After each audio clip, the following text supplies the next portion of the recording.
네, 여러분 안녕하세요. 오늘 시장이 그래도 반등을 좀 세게 줘서 안도가 되더라고요. 반등 신호, 그러니까 이제 바닥을 다지는 차트 상에서의 신호가 대표적인 것들이 몇 개 있는데, 그건 일단 첫 번째로는 강반등이에요. 왜 강반등이 나올까요? 여기구나 하면서 잽싸게 매수가 들어오는 거죠. 물론 지금 미국장이 반등을 세게 나오기도 했지만 미국장을 보고 안도하면서 수급이 들어왔다. 그렇게 1차적으로 볼 수 있고요. 그리고 두 번째는요. 꼬리입니다. 얼마 전에 그 환율 오를 때 환율이 거의 그 고점 신호를 만들고 있다라고 말씀을 드린 적이 있는데, 그때도 마찬가지로 꼬리였어요. 이게 대표적입니다. 차트 분석상으로 이제 확률이 높은 걸 말씀드리는 거예요. 꼬리가 이렇게 달리면, 또 밑에도 마찬가지로 밑에도 꼬리가 달리면 이게 굉장히 의미가 있어요. 그래서 여기도 꼬리를 달았고 여기도 달았고, 이제 여기 어제가 아니죠. 지난 금요일 또 달긴 했어요. 그러니까 이런 꼬리들이 좀 달려줬다는 것 자체가 사실 롱바디 음봉으로 끝나면 얼마나 압박감이 심합니까? 그래서 일단 1차적으로는 지금 반등이 좀 나왔다. 여러모로 이런 시도들이 좀 발생을 했다고 볼 수 있어요. 이제 다음 과제와 다음 숙제는 뭐냐면요. 제가 지금 여기 선 그었죠. 여기 지지선이라고 볼 수가 있는 거죠. 여기를 강하게 이제 뚫어줘야 돼요. 여기를 그냥 뭐 튕기는 것도 아니야. 그냥 바로 뚫어주면은 여기서 안착될 가능성이 그 다음에 좀 열리는 거죠. 이 모든 거의 전제라고 한다면 이제 악재 소멸입니다. 악재가 더 이상 나타나지 않는 것에 전제가 될 수가 있겠죠. 지금 미국이 여러 가지 지표나 나타내는 바가 그렇게 위협적이진 않아요. 하지만 여전히 이제 금리 인상이라는 압박감에 우리는 시달리고 있는 거고, 이제 남은 숙제는 그거죠. 한국은행 측에서 이 금리를 어떻게 추격해서 쫓아갈 것이냐, 그리고 한국 경제 자체도 가계대출 문제를 끼고 있는데 이것을 어떻게 방어해 줄 거냐, 이제 이게 우리 앞에 실제로 남은 과제와 문제라고 볼 수가 있습니다. 증시는 이 문제에 대해서 해결이 된다고 하면 이제 선반영이 됐다라고 볼 수 있고, 그 뒤로는 밀리지 않을 가능성도 있다라고 볼 수가 있는 거죠. 가장 우려스러운 부분이 한국의 가계 대출 문제이니까 그렇죠.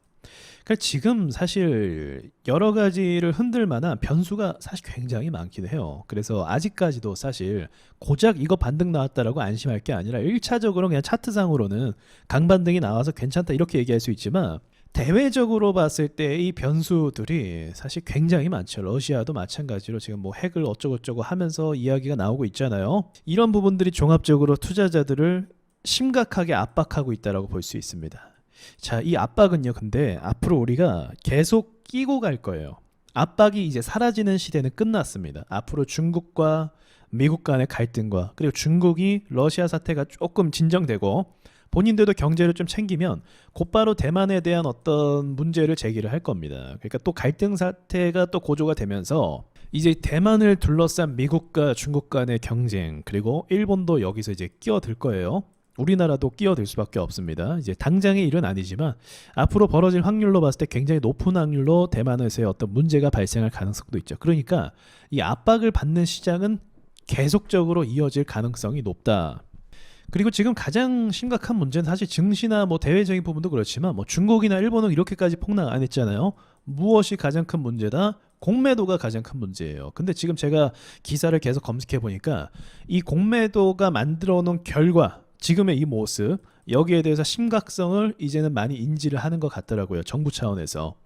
그래서 이제 공매도 금지를 시키냐 아니면 증한 펀드를 뭐 개선하냐 이렇게 이야기하고 있는데, 공매도 금지 카드가 발동되면 여기서 이 상승이 있죠. 이때 당황스럽지 않았습니까? 왜냐하면 주도주가 없는 상태에서 사실은 뭐 수급이 좋거나 뭐 시장이 좋거나 뭐 셀트리온이 오르거나 이게 아니고 그냥 올라갔단 말이에요. 그냥 호가로만 하나하나 차근차근 원상복귀 되는 느낌으로. 그래서 이 공매도에 대한 문제가 좀 해결이 되면 이것이 호재로 크게 좀 작용하지 않을까. 지금 대외적인 압박과 문제가 있지만 조정을 받는다고 해도 회복할 수 있는 힘을 금방 받지 않을까 생각이 들거든요. 공매도가 뭐 필요하다, 뭐 문제다, 이렇게 뭐 논란과 여지가 아직도 있긴 하지만 무엇이든지 그런 거죠. 정도, 차트를 이 정도까지 박살내면 공매도가 문제가 있는 거죠. 인간적으로 그냥 그 봐봐요. 그냥 너네가 봐봐 이렇게 볼 수 있는 거잖아요. 이게 상황이 정상이 아니죠. 근데 뭐 정도가 있어 갖고 뭐 일본이나 중국이나 그 흐름을 좀 쫓아갔다, 뭐 여기까지만 이렇게 좀 빠졌다, 요 정도까지만요. 그럼 이 정도만 되면 사람들이 이해를 하죠. 뭐 그렇구나. 시장이 안 좋구나. 근데 여기서 또 폭락시키고 또 폭락시키고 이거는 진짜 열받죠. 그래서 이걸 통해서 결국 얻어낸 게 뭐예요? 세력들이 결국 뭘 얻어냈습니까? 반대 물량 엄청나게 터졌잖아요. 아시죠, 다들? 엄청나게 터졌습니다. 제 생각도 세력들이 그걸 노린 것 같아요. 저도 계속 말씀드리잖아요. 공매도가 원래 시장에 있었어요. 그런데 지금처럼 이 정도로 아작내는 경우는 없었어요. 만약 아작이 난다고 하면 일본과 중국 같이 무너졌고 그에 상응하는 악재가 발생을 했었습니다. 그리고 기업들을 봐도 뭐가 어때요? 매출이 진짜로 막 줄어드는 거예요. 외부적인 환경이 안 좋으니까. 이런 경우에는 증시가 같이 하락하니까 뭐 공매도가 있든 말든 뭐 진짜로 안 좋으니까 떨어지는 게 이해가 됐다고 한다면, 지금은 제가 몇 번 말씀드리지만 호재가 엄청난데도 불구하고 그 호재가 마치 아무것도 아닌 것 마냥 증시가 무너지니까 어떻게 돼요? 결과적으로 사람들이 손실을 보기도 하지만 신용으로 샀던 사람들은 어쩔 수 없이 청산당하는 거죠. 그리고 제가 그 말씀도 드렸어요. 아니 그래도 세력이 이 정도 뭐 털었으면 세력도 나간 거 아닙니까? 세력도 손해 아닙니까? 절대 아니에요. 주식의 원리를 좀 말씀드릴게요. 자, 주식이라는 건요, 올리기가 힘든 구간이 있는데 그건 여기 구간이에요. 왜요? 여기서 거래가 굉장히 많이 발생을 했기 때문에 이 물량과 이제 맞부딪히는 순간부터 주가는 박살이 나거나 또는 힘들게 호재로 뚫고 올라가게 돼요. 이게 이 상황에서 벌어지는 상황이에요. 또는 시간을 굉장히 길게 끌어서 여기 있는 사람들이 시간에 의해서 다 나간 상태면 또 오르기가 쉽게 되고요. 자, 그러면 이 구간에 들어가기 전에 지금 여기서 보시면 거래량이 없죠. 그러면 이거는 뭐 차트 분석하는 사람들 대부분 아는 정보입니다. 여기가 박스이기 때문에 여기서 여기까지 올라가는데 어떻게 해요? 매우 수월하고 쉽게 올라갈 수가 있게 돼요. 세력들이 호가를 툭툭툭 올리면 그거를 방해할 사람들이 없다는 거죠. 그리고 뭐 다급하게 급등시켜서 올라가는 것도 아니고 차근차근 올라가게 만들어요. 그럼 금방 또 여기까지 도달하게 됩니다. 그게 주식 차트의 원리예요. 그렇기 때문에 세력이 손해를 본다는 개념이 아니라 쟤네는 돈을 무한적으로 융통할 수가 있기 때문에 더 사고 더 올리고 더 털면 됩니다. 결과적으로는 세력이 이길 수밖에 없는 거죠. 지금 주목해야 될 게 뭐냐면 금값이에요. 어제 금값이 2% 정도 상승했거든요. 금값의 반대는 달러입니다. 달러를 보증 삼아서 금을 보증 삼아서 달러를 발행했기 때문에. 근데 저기 스위스의 은행 하나가 좀 문제가 생긴 것 같아요. 언론에서는 또 이제 평가사에서는 문제가 뭐 없을 것 같다 이렇게 얘기하기도 하지만 이 부분은 좀 지켜봐야 되겠지만 이것 때문에 올랐다는 이야기도 있어요.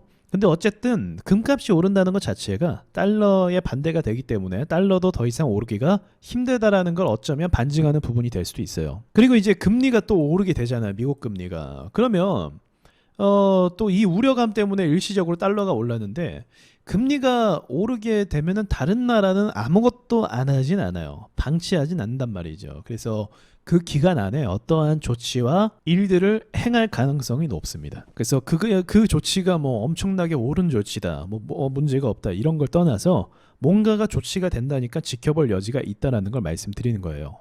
자, 여러분이 주식의 원리라는 게 있어요. 이 원리 몇 가지만 좀 알면은 이걸 대입해서 좀 시장을 수월하게 볼 수 있는 부분이 있거든요. 그래서 대외적인 거에 너무 흔들리기보다는 이 원리적인 측면을 좀 공부하시고 배우시려고 하셔서 이 모든 것들을 이 원리를 통해서 좀 풀어 가셨으면 좋겠어요. 또 시장이 조금만 안정이 되잖아요. 그러면 또 소형주 중에 또 세력주 중에 몇 개는 뭐 엄청나게 튀어오르고 또 뭐 이 지금 대외적인 문제를 걸고 넘어지면서 또 오르고 상승하고 이런 종목들이 또 나오게 됩니다. 늘 반복돼 왔던 거죠. 지금은 다 같이 밀린 거고 다 같이 회복되는 거고 이 시간이 좀 지나면 또다시 급등주들은 또 튀어올라서 제 갈 길을 가게 될 겁니다. 자, 오늘 하루 수고 많으셨고요. 이상 마치겠습니다.